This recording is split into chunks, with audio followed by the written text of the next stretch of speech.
Alhamdulillah, alhamdulillahilladzi khalaqal insana wa sawwarahu minal adam. Allahumma fassalli wa sallim wa barik ala hadzal nabiyil karim sayyidina Muhammadin dzil qalbir rahim. Ma'asyiral muslimin rahimakumullah. Pada kesempatan ini Hatib akan mencoba 6 macam jalan untuk memperoleh pahala sedekah, namun bukan lewat mengeluarkan uang ataupun harta yang diberikan oleh Allah Subhanahu wa ta'ala. Dengan 6 jalan ini, mereka yang kehidupannya serba kekurangan, inilah momentum. Lewat jalan inilah kesempatan mereka untuk memperoleh pahala sedekah. Namun sangat beruntung pula mereka yang diberi Allah harta berlebih, serba berkecukupan. Bahkan mereka bisa memperoleh 2 jalan pahala sedekah lewat harta dan uang mereka, dan juga lewat 6 jalan ini. Ma'asyiral muslimin rahimakumullah. Hatib mengutip dari hadis riwayat Bukhari dan Muslim dari Abi Hurairah radhiyallahu anhu qala Rasulullah sallallahu alaihi wasallam. Rasulullah sallallahu alaihi wasallam bersabda, yang pertama dari 6 tersebut adalah kullu sulama minan nasi alaihi sadaqah. Setiap persendian manusia akan menghasilkan pahala sedekah.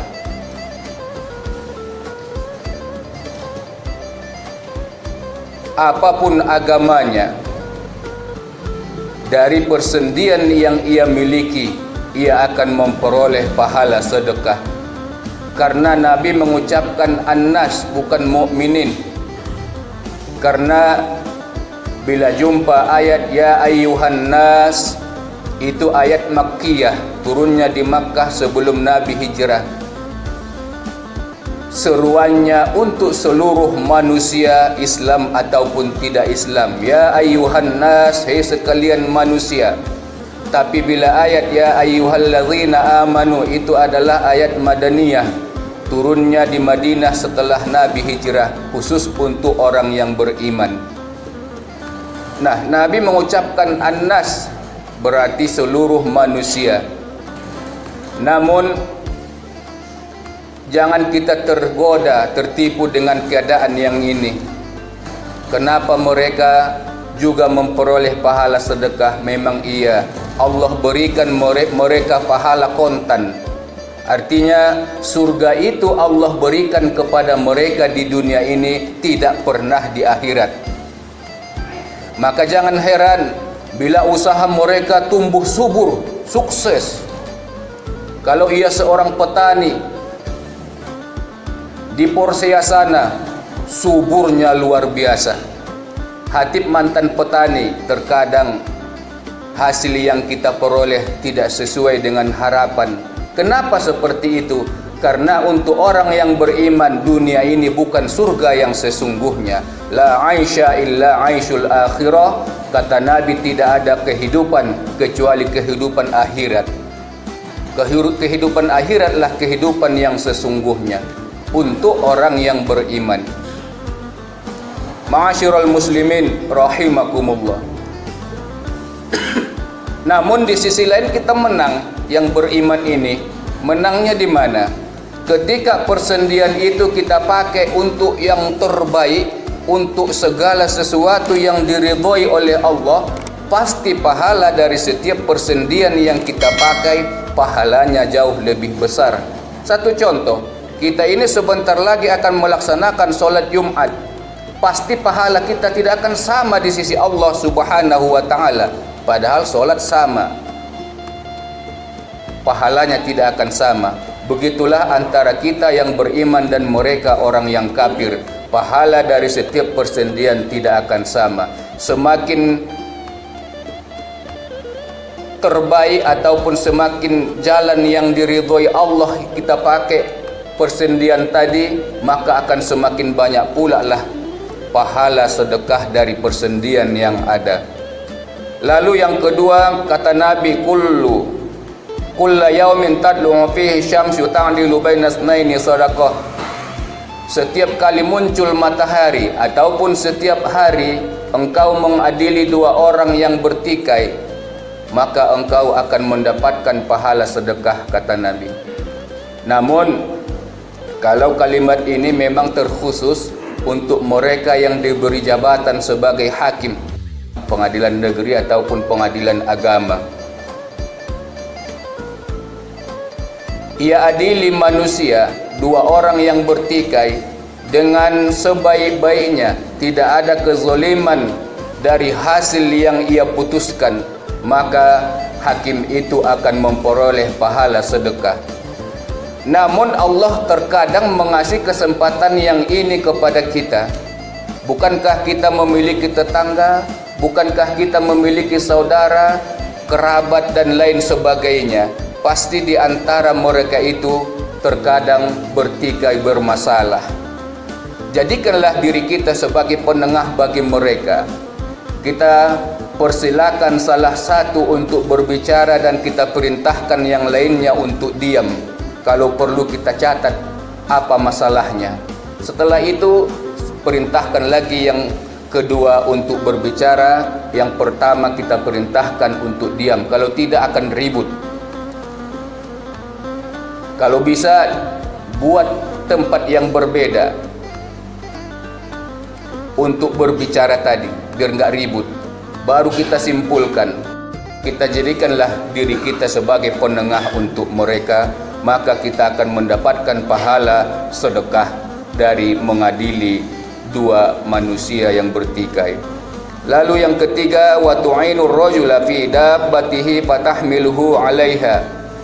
Di suatu perjalanan kita menemukan seseorang yang memiliki beban berat, lalu kemudian kita ganti posisinya, kita yang membawa beban tersebut.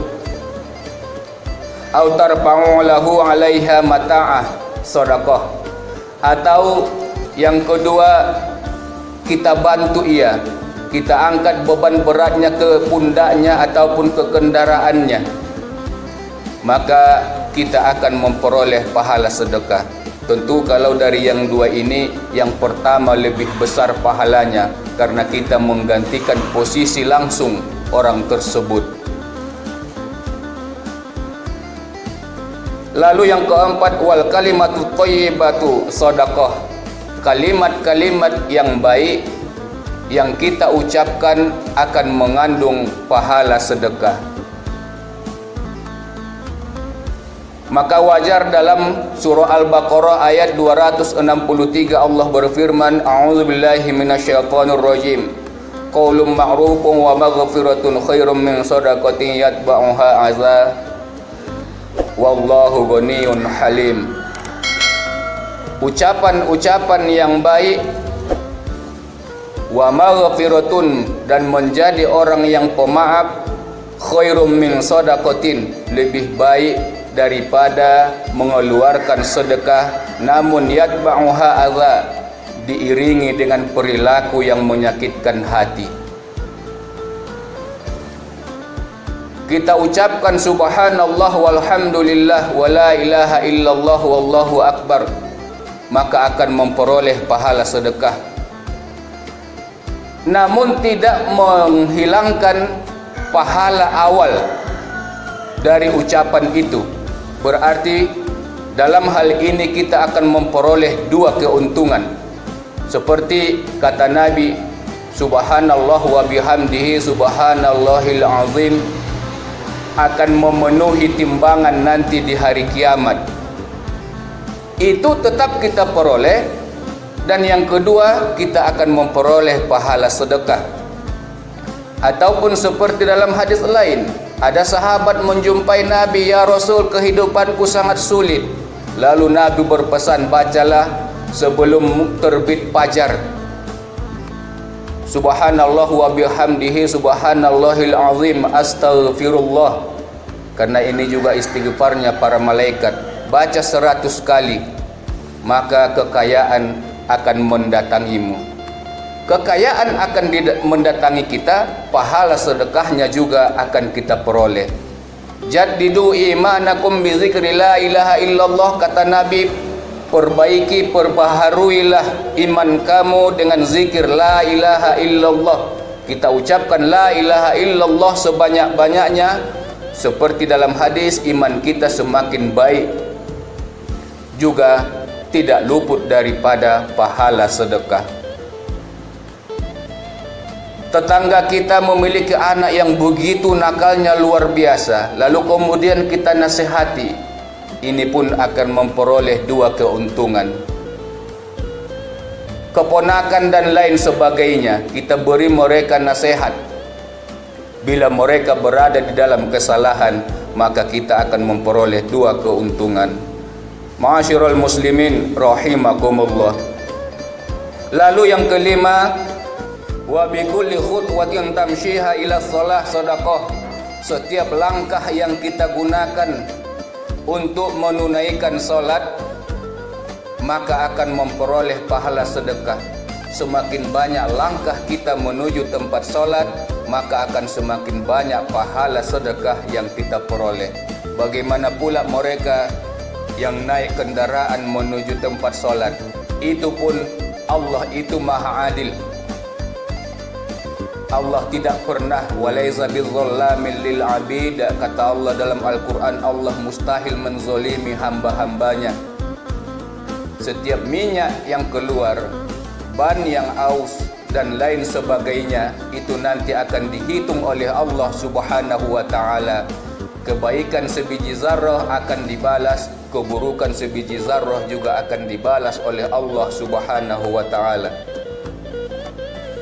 Lalu yang keenam, watumitul adza anit tariqi sadaqah. Menghilangkan, menyingkirkan sesuatu yang menyakiti orang dari jalanan, seperti duri, kerikil tajam atau batu besar. Bila kena ban kereta, bisa pengendara terbalik, lalu kita singkirkan semua dari jalanan, maka kita akan memperoleh pahala sedekah. Ma'asyiral muslimin rahimakumullah. Mungkin inilah yang dapat Hatib sampaikan. Mudah-mudahan Allah membimbing kita untuk memperoleh 6 jalan ini, sehingga kita mendapatkan ridho Allah subhanahu wa ta'ala fid dini wad dunya wal akhirah. Tidak ada orang yang sampai kepada Allah kecuali ia telah terlebih dahulu mengamalkan ilmu yang kecil, ilmu yang sedikit. Setelah ia amalkan setiap ilmu yang kecil dan yang sedikit, maka Allah pun akan mewariskan ia ilmu yang jauh lebih besar. Karena kata Nabi, man amila bima alima warathahu Allahu ilma ma lam ya'lam. Siapa yang mengamalkan ilmu yang pernah ia ketahui, maka Allah akan mewariskan ilmu yang belum pernah ia ketahui. Mudah-mudahan bermanfaat. Amin ya rabbal alamin.